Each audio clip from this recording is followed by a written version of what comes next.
Good morning বন্ধু বান্ধৱীসকল, আপোনালোক সকলোকে অসমীয়া ডেইলি ৰাশিফল চেনেললৈ স্বাগতম জনাইছোঁ।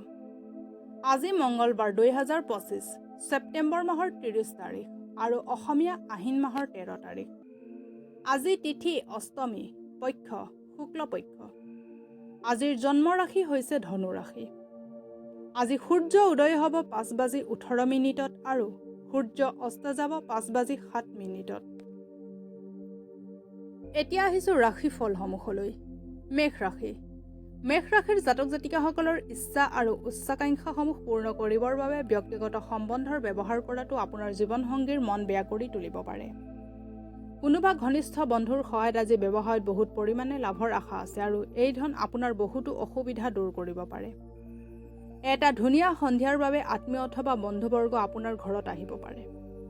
এক ধুনীয়া খবৰৰ বাবে আজিৰ দিনটো প্ৰসন্নতা আৰু আনন্দৰে ভৰি পৰিব। সৃজনাত্মক কামৰ লগত জড়িত মানুহবোৰৰ বাবে আজি এক সফলতাৰে ভৰা দিন হ'ব। বহু দিনৰ পৰা বিচৰা নাম আৰু সন্মান আজিয়ে সিহঁতে পাব। আপোনালোকৰ মাজৰ কিছুমান লোকে আজি দীঘলীয়া যাত্ৰা কৰিব লগা হ'ব পাৰে, যি বহুত ভাগৰ লগাই দিব পাৰে, কিন্তু লগতে আপোনাৰ বাবে বহুত লাভদায়ক বুলি প্ৰমাণিত হ'ব। যদি আপুনি চেষ্টা কৰে তেন্তে আপুনি নিজৰ জীৱনৰ লগৰীৰ লগত নিজৰ জীৱনৰ সকলোতকৈ ভাল সময় অতিবাহিত কৰিব পাৰে। ভাল স্বাস্থ্যৰ বাবে পূব দিশে মুখ কৰি আহাৰ গ্ৰহণ কৰক। এতিয়া আহিছোঁ বৃষ ৰাশিলৈ। বৃষ ৰাশিৰ জাতক জাতিকাসকলৰ যেতিয়া স্বাস্থ্যৰ লগত জড়িত যিকোনো সমস্যা হওক, সেই সমস্যাক অৱহেলা কৰিব নালাগে আৰু সাৱধানতা বৰ্তাই চলক। আজি আৰ্থিক বিনিয়োগৰ যি নতুন নতুন সুযোগ আপোনাৰ হাতত আহিব, তাৰ অতি ভালভাৱে বিবেচনা কৰক, কিন্তু ধন তেতিয়াই বিনিয়োগ কৰক যেতিয়া আপুনি সেই যোজনাসমূহক ভালকৈ অধ্যয়ন কৰি ল'ব। আপোনাৰ ব্যৱহাৰ উদাৰ হোৱা জৰুৰী আৰু পৰিয়ালৰ লগত মৰম ভৰা সময় অতিবাহিত কৰক। আপোনাৰ ৰোমান্টিক ভাৱনাসমূহ অন্যক কৈ নুফুৰিব। এইটো তেনেকুৱা ভাল লগা দিনবোৰৰ এটা দিন যিদিনা আপোনাৰ কৰ্মক্ষেত্ৰত আপোনাৰ ভাল অনুভৱ হ'ব। আজি আপোনাৰ সহকৰ্মী আপোনাৰ কামৰ প্ৰশংসা কৰিব আৰু আপোনাৰ ওপৰৰ বিষয়াও আপোনাৰ কামত বহুত সুখী হ'ব। ব্যৱসায়ীসকলৰো আজি ব্যৱসায়ত লাভৰ যোগ আছে। এই ৰাশিৰ জাতকসকল আজি ভাই ভনীৰ লগত ঘৰত চিনেমা অথবা খেল চাব পাৰে। এনে কৰিলে আপোনালোকৰ মাজত মৰম বাঢ়িব। আপোনাৰ জীৱনসংগীক ছাৰপ্ৰাইজ দি থাকক, নহ'লে তেখেতে নিজকে আপোনাৰ জীৱনত নিজক মহত্বহীন বুলি ভাবিব ধৰিব। বগা কাপোৰ বেছি পিন্ধাটো স্বাস্থ্যৰ পক্ষে খুবেই ভাল। এতিয়া আহিছোঁ মিথুন ৰাশিলৈ। মিথুন ৰাশিৰ জাতক জাতিকাসকলে খাই থকা সময়ত সাৱধান থাকক, অৱহেলা বেমাৰৰ কাৰণ বনিব পাৰে। বাকী থকা ধন আপুনি ঘূৰাই পাব আৰু আপোনাৰ বৰ্তমানৰ অৱস্থাত শুধৰণি হ'ব। অনাকাংক্ষিতভাৱে সন্ধিয়া আগমন হোৱা আত্মীয়ৰ বাবে আপোনাৰ ঘৰ ভৰি থাকিব পাৰে। প্ৰত্যেক দিনাই প্ৰেমত পৰাৰ আপোনাৰ এই অভ্যাসটোক সলনি কৰক। আপোনাৰ ওচৰত আজি ক্ষমতা দেখুৱাবলৈ সুযোগ থাকিব। টেক্স আৰু বীমা সন্দৰ্ভত আপুনি অধিক গুৰুত্ব দিয়াৰ আৱশ্যক আছে। আজি আপুনি বৈবাহিক জীৱনক শ্বাসৰুদ্ধকৰ হেন অনুভৱ কৰিব, কাৰণ আপুনি আজি এক প্ৰকাৰৰ অসহজতা অনুভৱ কৰি থাকিব। আপোনাৰ আজি সকলোতকৈ অধিক প্ৰয়োজন হ'ল জীৱনসংগীৰ লগত ভালভাৱে আত্মীয়তাৰে কথা পাতক। ওম নমো ভগৱতে ৰুদ্ৰায় এই মন্ত্ৰৰ 11 বাৰ উচ্চাৰণ কৰিলে পাৰিবাৰিক জীৱন ভালে যাব। এতিয়া আহিছোঁ কৰ্কট ৰাশিলৈ। কৰ্কট ৰাশিৰ জাতক জাতিকাসকলে সোনকালে বেমাৰৰ পৰা পৰিত্ৰাণ পোৱাৰ সম্ভাৱনা আছে। আজি আপুনি বহুত সহজতে পইচা জমা কৰিব পাৰিব। অন্য লোকক আগতে দিয়া পইচা আজি ঘূৰাই পাব পাৰে অথবা যিকোনো নতুন পৰিযোজনাত পইচা লগাই ধন আৰ্জিব পাৰে। আপোনাৰ পৰিয়ালক পৰ্যাপ্ত সময় প্ৰদান কৰক। সিহঁতক অনুভৱ কৰাওক যে আপুনি সঁচাকৈয়ে মৰম কৰে। সিহঁতৰ লগত অধিক সময় অতিবাহিত কৰক আৰু অভিযোগ তথা অভিমান কৰিব সুযোগ নিদিব। যিয়ে নকওক কিয় ভালকৈ বুজি আৰু ভাবি চিন্তি কওক, কাৰণ ৰুক্ষ শব্দই শান্তি বিনষ্ট কৰে আৰু প্ৰিয়জনৰ লগত দূৰত্ব বঢ়াই তোলে। ব্যৱসায়ীসকলৰ বাবে আজি বহুত ভাল দিন, কাৰণ সিহঁত হঠাৎকৈ লাভান্বিত হ'ব পাৰে। পৰোপকাৰ তথা সামাজিক কাৰ্য আজি আপোনাক আকৰ্ষণ কৰিব। যদি আপুনি এনেকুৱা ভাল কামত অকণমানো সময় খৰচ কৰে তেন্তে বহুত ধনাত্মক পৰিৱৰ্তন আহিব পাৰে। আপোনাৰ অতীতৰ এটা ৰহস্যই আপোনাৰ জীৱনসংগীক আজি নিৰাশ কৰিব পাৰে। প্ৰেমত সম্পৰ্ক অধিক শক্তিশালী কৰিবলৈ কুকুৰ অথবা কুকুৰৰ পোৱালীক এবাটি ভৰা গাখীৰ খাবলৈ দিয়ক। এতিয়া আহিছোঁ সিংহ ৰাশিলৈ। সিংহ ৰাশিৰ জাতক জাতিকাসকলৰ গৰ্ভৱতী মহিলাসকলে অতিৰিক্ত সাৱধান হোৱা ভাল। ব্যৱসায়ী শক্তিশালী কৰিবৰ বাবে আপুনি আজি কিবা ডাঙৰ পদক্ষেপ ল'ব পাৰে, যাৰ বাবে আপোনাক কোনোবা ঘনিষ্ঠই আৰ্থিক সহায় আগবঢ়াব পাৰে। বাইদেউ আৰু ভণ্টিৰ স্নেহে আপোনাক উৎসাহিত কৰিব, কিন্তু সৰু সুৰা কথাত খং নকৰিব, কাৰণ ইয়াৰ ফলত আপোনাৰ জীৱনত হানি হ'ব পাৰে। আজিৰ বতাহৰ এক চাটতে যেন প্ৰেমেই আৱৰি আছে। চকু খুলি চাওকচোন, আপুনি গোটেই পৃথিৱীখনেই প্ৰেমৰ ৰঙত ৰঙীন হোৱা দেখিব। আপোনাৰ বায়'ডাটা অথবা ইণ্টাৰভিউ দিয়াৰ বাবে এয়াই ভাল সময়। আজি আপুনি দিনজোৰা ব্যস্তৰ পিছতো নিজৰ বাবে সময় উলিয়াব পাৰিব আৰু খালী সময়ত পৰিয়ালৰ লগত কথা বতৰা পাতিব পাৰে।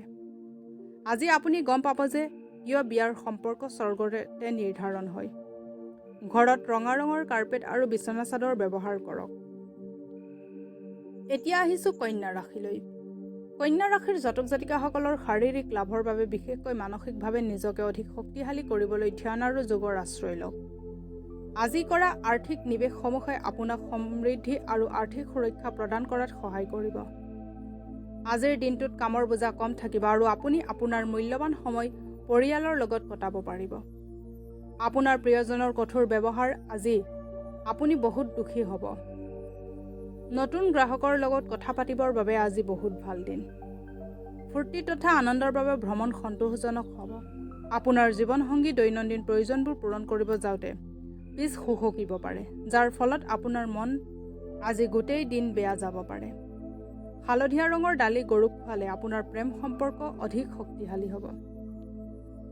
এতিয়া আহিছোঁ তুলা ৰাশিলৈ। তুলা ৰাশিৰ জাতক জাতিকাসকলৰ আজি ফূৰ্তি আৰু নিজৰ পচন্দৰ কাম কৰাৰ দিন। এই ৰাশিৰ বিবাহিত ব্যক্তিসকলক শহুৰৰ ঘৰৰ পৰা অৰ্থ লাভ হোৱাৰ সম্ভাৱনা আছে। ঘৰৰ পৰিৱেশত অলপ সালসলনি কৰাৰ আগতে গোটেই পৰিয়ালৰ মতামত জানি লোৱাৰ চেষ্টা কৰক। আপোনাৰ প্ৰিয়জনৰ অলাগতিয়াল প্ৰয়োজনৰ ওচৰত সমৰ্পিত নহ'ব। প্ৰতিযোগিতাত আগবাঢ়ি থাকিবৰ বাবে ব্যৱসায়ীসকলক নতুন যোজনা আৰু ৰণনীতিত কাম কৰাৰ প্ৰয়োজন আছে। যিবোৰ সম্বন্ধক আপুনি গুৰুত্ব প্ৰদান কৰে, সেইবোৰ সম্বন্ধক সময় নিদিয়া শিকিব লাগে, নহ'লে সম্বন্ধ ভাঙিব পাৰে। আপোনাৰ জীৱনসংগী আপোনাৰ প্ৰয়োজনীয়তাসমূহ অৱহেলা কৰিব পাৰে, যাৰ বাবে আপুনি বহুত হতাশ হৈ পৰিব পাৰে। এতিয়া আহিছোঁ বৃশ্চিক ৰাশিলৈ। বৃশ্চিক ৰাশিৰ জাতক জাতিকাসকলৰ এটা বিশেষ দিন আজি, কাৰণ শাৰীৰিকভাৱে সুস্থ হোৱাৰ বাবে আপুনি কিছুমান অসাধাৰণ কাম কৰিব ক্ষমতা লাভ কৰিব। যিসকল লোক দুগ্ধ উদ্যোগৰ লগত জড়িত, সিহঁতৰ আজি আৰ্থিক লাভৰ প্ৰবল সম্ভাৱনা আছে। এনেকুৱা কামত সহযোগ কৰাৰ এইটোৱেই ভাল সময় য'ত যুৱক আৰু যুৱতীসকল জড়িত থাকিব। আপোনাৰ ভাগৰুৱা আৰু হতাশাৰ জীৱনত আপোনাৰ জীৱনসংগী অশান্তিৰ সৃষ্টি কৰিব পাৰে। সহকৰ্মী আৰু বয়োজ্যেষ্ঠজনৰ পূৰ্ণ সহায় সহযোগিতাৰ বাবে অফিচত আপোনাৰ কাম বহুত দ্ৰুতগতিত সম্পূৰ্ণ হ'ব। এই দিনটো এটা মহত্বপূৰ্ণ দিন বুলি পৰিগণিত হ'ব। আজিৰ দিনতেই ভৱিষ্যতৰ বাবে ভালেমান ভাল পৰিকল্পনা বনাব, কিন্তু গধূলিলৈ দূৰৱৰ্তী অতিথিৰ আগমনে আপোনাৰ সকলো পৰিকল্পনা অসফল হৈ ৰ'ব। আত্মীয়সমূহক লৈ আজি আপোনাৰ আৰু জীৱনসংগীৰ মাজত কাজিয়া হোৱাৰ সম্ভাৱনা আছে। সংকটমোচন হনুমানাষ্টক নিয়মিতভাৱে পঢ়িলে প্ৰেমৰ সম্পৰ্কত বহুত বুজাবুজি আহিব। এতিয়া আহিছোঁ ধনু ৰাশিলৈ। ধনু ৰাশিৰ জাতক জাতিকাসকলৰ মন বেয়া হোৱাৰ বাবে নিজৰ পাৰিবাৰিক জীৱনত কণ্ডলৰ সৃষ্টি নকৰিব। ইয়াৰ পৰা বাচিবলৈ চেষ্টা কৰক, নহ'লে পিছত পৰিতাপ কৰিব লগা হ'ব পাৰে। আজিৰ দিনটোত আপুনি আৰ্থিক সমস্যাৰ সন্মুখীন হ'বলগীয়া হ'ব পাৰে। আপুনি প্ৰয়োজনতকৈ অধিক খৰচ কৰাৰ অথবা আপোনাৰ পইচাৰ বেগ হেৰুওৱাৰ সম্ভাৱনা আছে। এনেকুৱা বিষয়ত সাৱধানতাৰ অলপ 19-20 আপোনাৰ ক্ষতি কৰিব পাৰে। দেউতাৰ ৰুক্ষ ব্যৱহাৰৰ বাবে আপুনি খং কৰিব পাৰে, কিন্তু পৰিস্থিতিক নিয়ন্ত্ৰণত ৰাখিবৰ বাবে আপুনি শান্ত হৈ থকা উচিত। ইয়াৰ ফলত আপোনাৰ লাভ হ'ব। আপোনাৰ এক মৰম লগা হাঁহিয়ে আপোনাৰ প্ৰিয়জনৰ দিনটো উজ্জ্বল কৰি তুলিব পাৰে। আপোনাৰ ব্যৱসায় আৰু দৰদাম কৰাৰ ক্ষমতা আজি লাভদায়ক বুলি পৰিগণিত হ'ব। ছেমিনাৰ আৰু প্ৰদৰ্শনী আপোনাক নতুন জ্ঞান আহৰণ কৰাত সহায় কৰিব। আপোনাৰ জীৱনসংগী জ্ঞাত নোহোৱাকৈ আপোনাৰ বাবে এনেকুৱা কাম কৰিব পাৰে, যি কথা আপুনি কেতিয়াও পাহৰিব নোৱাৰিব। স্বাস্থ্য ভাল ৰাখিব হ'লে বৃহস্পতিবাৰে তেল নলগাব। এতিয়া আহিছোঁ মকৰ ৰাশিলৈ। মকৰ ৰাশিৰ জাতক জাতিকাসকলৰ দাঁতৰ বিষ অথবা পেটৰ অসুখে আপোনাৰ বাবে সমস্যাৰ সৃষ্টি কৰিব পাৰে। সোনকালে আৰাম পাবলৈ ভাল চিকিৎসকক অৱগত কৰাওক আৰু উপদেশ মতে চলক। আপোনাৰ পুৰণি বেমাৰ এটাই আজি উক দিব পাৰে, যাৰ ফলত আপুনি চিকিৎসালয়লৈ যাব লগাত পৰিব পাৰে আৰু আপোনাৰ বহুত ধন খৰচ হ'ব পাৰে। যিবোৰ মানুহৰ লগত আপোনাৰ মাজে মাজে দেখা হৈ থাকে, সিহঁতৰ লগত কথা বতৰা আৰু সম্পৰ্ক ভাল কৰিবলৈ আজি ভাল দিন হ'ব। প্ৰেম এক পবিত্ৰ সম্পৰ্ক। ইয়াত কাকো কাৰো তলতীয়াৰ দৰে ব্যৱহাৰ নকৰিব। আপোনাৰ বিশেষজ্ঞতাৰ ব্যৱহাৰ প্ৰফেশ্যনেল বিষয়সমূহ সহজ কৰি সমাধান কৰাত কৰক। আজি বন্ধুগণৰ লগত দেখা হ'ব পাৰে, কিন্তু সেইখিনি সময়ত আপুনি মাদক দ্ৰব্য সেৱনৰ পৰা দূৰত থকাটোৱেই ভাল, নহ'লে সময়ৰ অপচয় হ'ব পাৰে। পৰিয়ালৰ সদস্যসমূহৰ কাৰণে আপুনি অলপ সমস্যাৰ সন্মুখীন হ'ব পাৰে, কিন্তু দিনৰ অন্তত আপোনাৰ জীৱনসংগী আপোনাৰ এই সমস্যাসমূহক অলপ সহজ হোৱাত আপোনাক সহায় কৰিব। ঘৰত ৰঙা ৰঙৰ কাৰ্পেট আৰু বিছনা চাদৰ ব্যৱহাৰ কৰক। এতিয়া আহিছোঁ কুম্ভ ৰাশিলৈ। কুম্ভ ৰাশিৰ জাতক জাতিকাসকলে নিজৰ স্বাস্থ্যৰ প্ৰতি অধিক সাৱধান হোৱাৰ দৰকাৰ আছে। বিশেষকৈ ৰক্তচাপৰ ৰোগীসকল যত্ন লোৱা উচিত। নিজকে আপুনি ৰোমাঞ্চকৰ পৰিস্থিতিত পাব পাৰে, যি আপোনাক আৰ্থিক লাভ দিব পাৰে। ভাৱনাত্মক দিশেদি যদি কোনো বিপদ গোটাই লয়, তেন্তে আপোনাৰ পক্ষত আহিব। আপোনাক প্ৰিয়জনক ভাৱনাত্মক ফালৰ পৰা ব্লেকমেইল কৰাৰ পৰা বিৰত থাকক। কম সময়ৰ পাঠ্যক্ৰম এটাত ভৰ্তি হৈ লওক আৰু নিজৰ দক্ষতাৰ বৃদ্ধি কৰক। ঘৰৰ সকলো কাম শেষ কৰাৰ পিছত আজি এই ৰাশিৰ গৃহিণীসকলে গোটেই দিন আৰামত টিভি অথবা মোবাইলত চিনেমা চাব পাৰিব। জীৱন লগৰীৰ অসুস্থতাৰ বাবে আপুনি বহুত চিন্তিত হৈ থাকিব। কলা ৰঙৰ গাই গৰুৰ ভালকৈ যতন ল'লে প্ৰেম জীৱন বহুত ধনাত্মক আৰু সক্ৰিয় হৈ উঠিব। এতিয়া আহিছোঁ মীন ৰাশিলৈ। মীন ৰাশিৰ জাতক জাতিকাসকলৰ দিনটোত এনেকুৱা কাম কৰাৰ প্ৰয়োজন, যি কৰিলে আপোনাৰ স্বাস্থ্যত ভাল পৰিৱৰ্তন আহিব। যিসকল লোকে ঋণ লৈ থৈছিল, আগতে সিহঁতক আজি ঋণ পৰিশোধ কৰিব লাগিব পাৰে, যাৰ ফলত আৰ্থিক স্থিতি দুৰ্বল হৈ পৰিব পাৰে। কোনো চিঠি অথবা ইমেইলে গোটেই পৰিয়ালৰ বাবে ভাল খবৰ কঢ়িয়াই লৈ আহিব। প্ৰেমিক যুগলে পৰস্পৰে পৰস্পৰৰ পাৰিবাৰিক ভাৱনাসমূহক বুজিব চেষ্টা কৰক। আজি আপুনি বেলেগ দিনৰ তুলনাত আপোনাৰ লক্ষ্য কিছু উচ্চ স্তৰত ৰাখিব পাৰিব। যদি পৰিণাম আপোনাৰ আশা কৰা ধৰণে নাহে, তেন্তে হতাশ নহ'ব। কৰ্মকাণ্ড, পূজা আদি আজি ঘৰত অনুষ্ঠিত হ'ব। আপোনাৰ জীৱনসংগী জ্ঞাত নোহোৱাকৈ আপোনাৰ বাবে এনেকুৱা কাম কৰিব পাৰে, যি কথা আপুনি কেতিয়াও পাহৰিব নোৱাৰিব।